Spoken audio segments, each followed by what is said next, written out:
Приговор в отношении участников банды Урмацкого вступил в законную силу.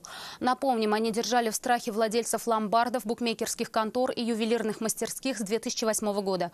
Налеты совершали не только в Казани. При совершении преступлений члены банды тщательно все планировали. Именно поэтому их долго не могли вычислить. При ограблениях не гнушались применить физическую силу против беззащитных сотрудников и огнестрельное оружие. Арсенал банды состоял из пистолетов ПМ, ТТ и травматических пистолетов «Страж» и «Оса». Сумма похищенного варьировалась от 50 до 60 тысяч рублей.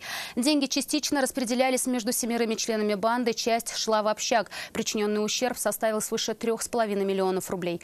В общей сложности в суде доказали их причастность к 11 разбойным нападениям, 3 кражам, незаконным хранением оружия.